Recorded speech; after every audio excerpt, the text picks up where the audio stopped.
অখিল গগৈ কি জানে মাইনৰিটি ভোটৰ কথা? মই অখিল গগৈক কৈছোঁ আপুনি নিজৰ দলৰ কথা নিজে চিন্তা কৰক। ইউডিএফক আপুনি এবাৰ কৈছে যে কংগ্ৰেছত বিলীন হৈ যাব লাগে, নোৱাৰি। আপুনি ইউডিএফক এই কথা কোৱাৰ কাৰণে কোনহে? অসমত আজি ডেটত এই দলটো নাথাকিলে মুছলমানৰ হয় আজি 1 কোটি মুছলমানৰ হৈ কথা কোৱা কোনো ৰাজনৈতিক দল নাই। আপুনিতো মাতিব নোৱাৰে। উজনি অসমত যেতিয়া মানুহবোৰ অত্যাচাৰ হৈছিল আপুনি মাতিছিল নে? আপুনিতো মাথা নাই। মাতিলে বদৰুদ্দিন আজমলৰ নেতৃত্বাধীন ইউডিএফৰ বিধায়কসকলে মাতিছিল।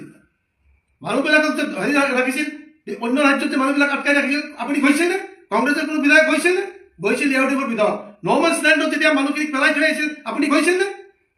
গৈলে বদৰুদ্দিন আজমলৰ নেতৃত্বত যিকেইজন বিধায়ক আছে তেখেতসকলে গৈছে, মানুহবিলাকক খবৰ লৈছে। আৰু মাইনৰিটিৰ ইণ্টাৰেষ্টত আপুনি 2টা কেছ দাখিল কৰিছেনে সুপ্ৰিম কোৰ্টত? মাইনৰিটিৰ ইণ্টাৰেষ্টৰ এগেইনষ্টত যিবিলাক হৈ আছে আপুনি মাতিছেনে? মাতিবনে? কোনোদিন নাপাতে। আপোনাৰ দলত এটা MLA মাইনৰিটি পাৰ্টিৰ পৰা বনাই লওক অহা নিৰ্বাচনত। মই প্ৰত্যাহ্বান নকৰোঁ, হ'ব পাৰে, কিন্তু আপুনি যেনেকৈ কৈ আছে এটাও নহ'ব। আপুনি 15টা লিখি লওক। আজি মই কৈছোঁ নতুন বছৰৰ আপোনাক শুভেচ্ছাটো জনালোঁ, আৰু আপোনাক মিনিমাম 15টা লিখি লওক, মেক্সিমাম 30টা হ'বই ইনশাআল্লাহ। অখিল গগৈ কি জানে মাইনৰিটি ভোটৰ কথা? মই অখিল গগৈক কৈছোঁ আপুনি নিজৰ দলৰ কথা নিজে চিন্তা কৰক। ইউডিএফক আপুনি এবাৰ কৈছে যে কংগ্ৰেছত বিলীন হৈ যাব লাগে, নোৱাৰি। আপুনি ইউডিএফক এই কথা কোৱাৰ কাৰণে কোনহে?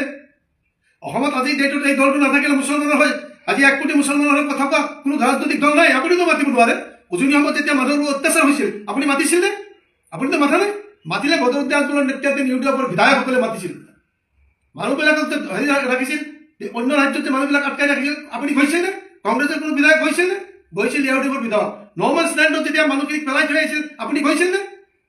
গৈলে বদৰুদ্দিন আজমলৰ নেতৃত্বত যিকেইজন বিধায়ক আছে তেখেতসকলে গৈছে, মানুহবিলাকক খবৰ লৈছে। আৰু মাইনৰিটিৰ ইণ্টাৰেষ্টত আপুনি 2টা কেছ দাখিল কৰিছেনে সুপ্ৰিম কোৰ্টত? মাইনৰিটিৰ ইণ্টাৰেষ্টৰ এগেইনষ্টত যিবিলাক হৈ আছে আপুনি মাতিছেনে? মাতিবনে? কোনোদিন নাপাতে। আপোনাৰ দলত এটা MLA মাইনৰিটি পাৰ্টিৰ পৰা বনাই লওক অহা নিৰ্বাচনত। মই প্ৰত্যাহ্বান নকৰোঁ, হ'ব পাৰে, কিন্তু আপুনি যেনেকৈ কৈ আছে এটাও নহ'ব। আপুনি 15টা লিখি লওক। আজি মই কৈছোঁ নতুন বছৰৰ আপোনাক শুভেচ্ছাটো জনালোঁ, আৰু আপোনাক মিনিমাম 15টা লিখি লওক, মেক্সিমাম 30টা হ'বই ইনশাআল্লাহ। অখিল গগৈ কি জানে মাইনৰিটি ভোটৰ কথা? মই অখিল গগৈক কৈছোঁ আপুনি নিজৰ দলৰ কথা নিজে চিন্তা কৰক। ইউডিএফক আপুনি এবাৰ কৈছে যে কংগ্ৰেছত বিলীন হৈ যাব লাগে, নোৱাৰি। আপুনি ইউডিএফক এই কথা কোৱাৰ কাৰণে কোনহে? অসমত আজি ডেটত এই দলটো নাথাকিলে মুছলমানৰ হয় আজি 1 কোটি মুছলমানৰ হৈ কথা কোৱা কোনো ৰাজনৈতিক দল নাই। আপুনিতো মাতিব নোৱাৰে। উজনি অসমত যেতিয়া মানুহবোৰ অত্যাচাৰ হৈছিল আপুনি মাতিছিল নে? আপুনিতো মাথা নাই। মাতিলে বদৰুদ্দিন আজমলৰ নেতৃত্বাধীন ইউডিএফৰ বিধায়কসকলে মাতিছিল।